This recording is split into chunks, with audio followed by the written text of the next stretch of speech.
What is up guys? For today's video po ay tayo pupunta din sa may school at ngayon nga po ay tayo mag-e-enroll ay diare at tayo ay lumarga na din mga bossing at kailangan nang mag-enroll ngayong araw at magpapasokan na naman at tuong isang taon na lang ang ipaghihintay at tayo ay gagraduate na kay naman dahil sa tagal-tagal ng panahon ay pinaghintay ay are nga at tayo ay 4th year na. Ay sa tunay lang po nung ako'y nag-aaral nung elementary ay 2 taon ako sa grade 1, 2 taon sa grade 3, tapos tigil pa nung grade 4 at nung tumutong po ako ng high school ay 2 beses lang at 3 beses ako napasok sa isang linggo. Ay ang gusto ko lang po ay maglaro down sa time sound diyan sa may Robin Sound ay hindi ko naman po ipinagmamalaki iyon. Ayun po ay aking karanasan nung ako'y nag-aaral nung elementary at ng high school ay sa tunay lang po ang pag-aaral naman po ay hindi paunahan, lalong ang pag-aaral po ay hindi lamang para sa mga mayayaman at matatalino.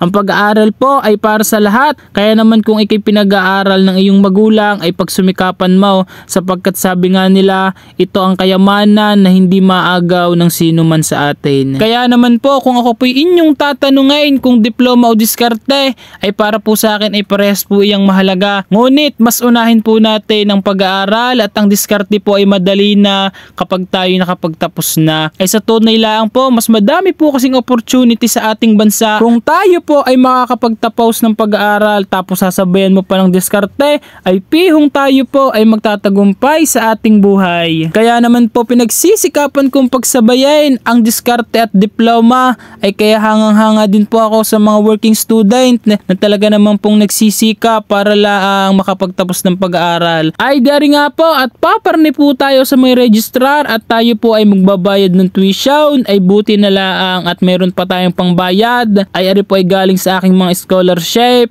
sa aking mga kapatid at sa aking din magulang ay salamat po sa inyo. Ay kung gusto po ninyong pumasok sa New Era ay sa pagkakaalam ko ari po yung mga kurso na ino-offer nila, BS Entrepreneurship, BS Real Estate Management, Computer Science, ay meron din po ata silang accountancy kung hindi po ako nagkakamali mga bossing ay di kay pumarnin na lang nang maunawaan nyo ang bawat detalye. Ay ari nga po at tayo ay magbabayad na naman ng tuition mga bossing at tong ubos na naman ng laman ng wallet ni Jimboy ay Diyos ko po matitira na naman doon ay yung 2x2 picture, yung ID, yung 10 ID, yung PhilHealth, yun na lang matitira at tayo maglalakad na pa uwi mga bossing kay naman din. Ay sa tunay po ay ako lang ata ang gagraduate ng private sa amin at to ang aking mga kapatid lahat ay puro kay LL yun ay kay naman ding minahal ng aking magulang sa akin at talaga naman ako'y pinagtapos din sa may New Era University. Ano nga po yun? 11,653.